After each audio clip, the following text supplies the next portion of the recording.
This is He Knows the Sport, bringing you that heat and that fire. All right. In this video, I want to talk about LeBron James missing another week due to his groin injury. Here's the thing.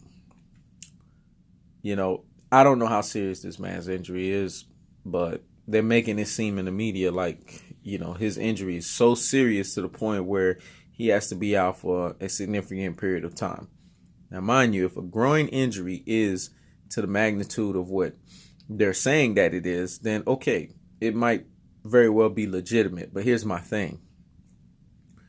How serious is this injury? Because, the way that this guy looks, when he's not, in his uniform or his basketball gear, he looks fine to me, man. He's hugging people, you know what I'm saying? He just seemed like, he's just kind of chilling a little too much for somebody that's having a groin injury. Usually when cats have injuries, even if it's superstars of the highest orders, they tend to kind of be on a chill pill mode. You know what I'm saying? They're more focused on what their teammates are doing. They're watching, their teammates are playing. They're supporting them, if they're doing what they're supposed to. And then if they're not doing what they're supposed to, they kind of get on them or they shide them.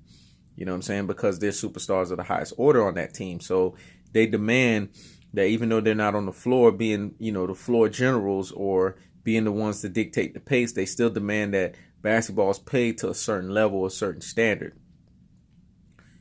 I'm not saying LeBron James is not doing that with his teammates, but I just feel like he's on the sidelines chilling a little bit too much.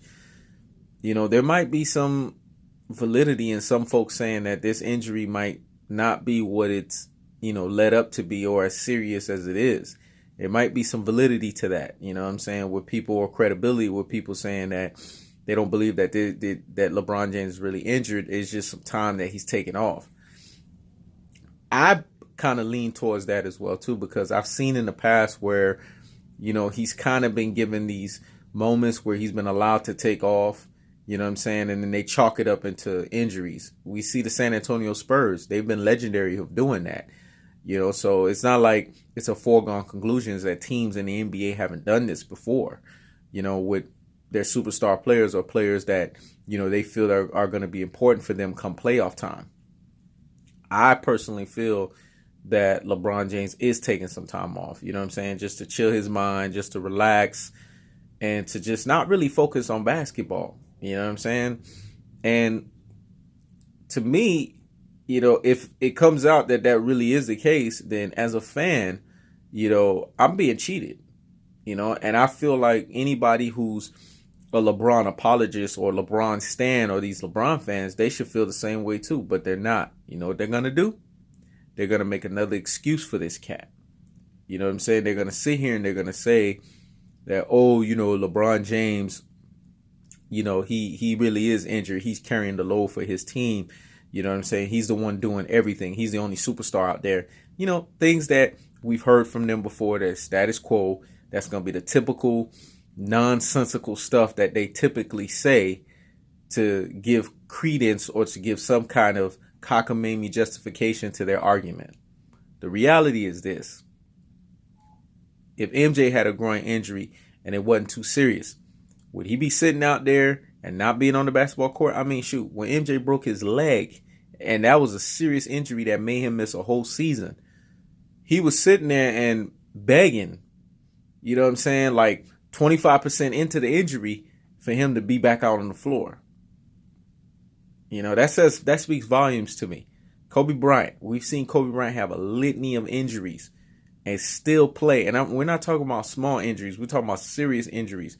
Whether it was his knees, whether if it was his foot, whether if it was his hand. This man had his hand broken in 100 different variations, and he was still shooting off that shooting finger. His pain threshold was ridiculously high. His tolerance for pain was ridiculously high. So, yeah, there could be an argument that, everyone doesn't have the same tolerance of pain and he can handle it. But I don't think it's that, man. I just think that it goes back to what we talk about when we say, these guys have an assassin's mentality. That's the thing. When you have the assassin's mentality, you kind of just want to be out there, period. You don't want to cheat the fans. You don't want to cheat yourself. You just want to be consistent in being able to give 120% each and every single time.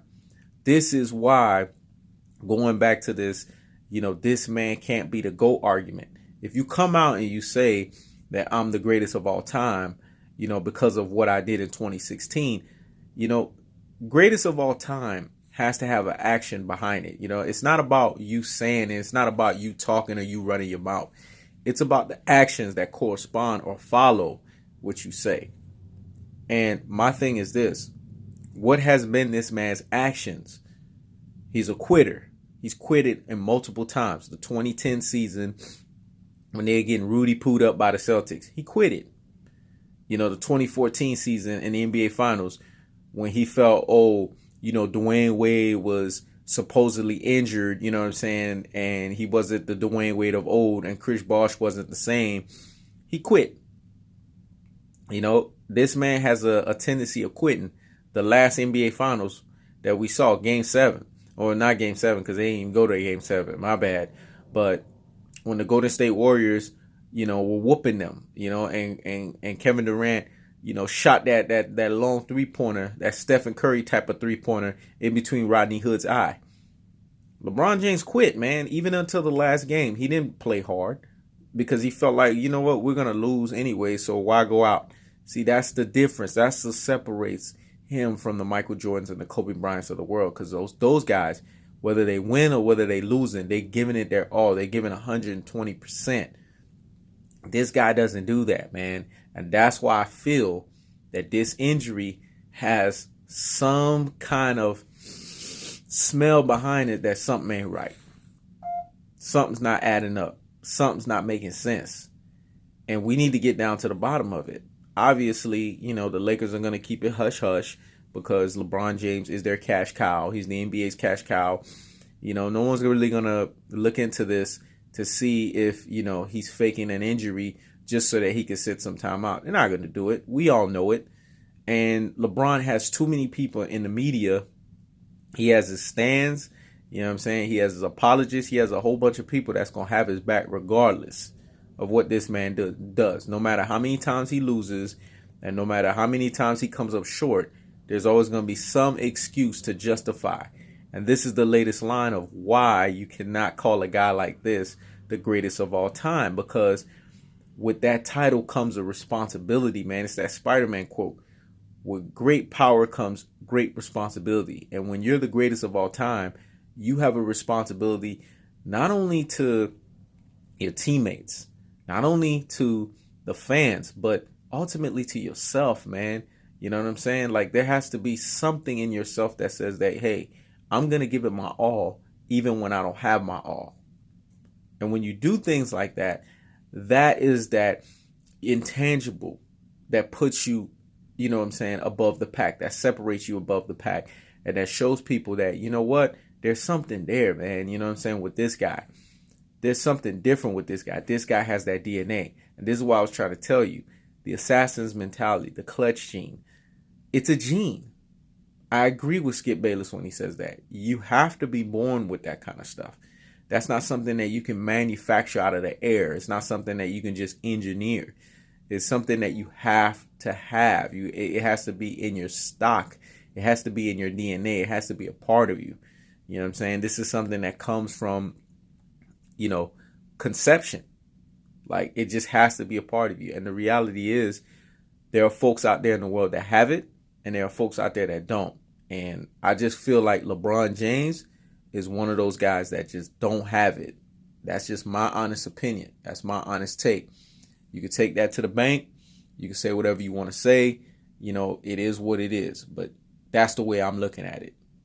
So, do I think this man is faking his injuries? Do I think that there's some, foolery going around? Do I think that, there's some nonsense going around with him saying that he's, injured and trying to get people to believe it and trying to get people to have some validity behind it? Yes, I do believe that that is the case. I said it. And if anyone got anything to say against that, then comment. You know what I'm saying? Share my video with others. You know what I'm saying? Like this video, and let me know what you got to say. And for those who respect, subscribe. This is He Knows His Sport. checking out.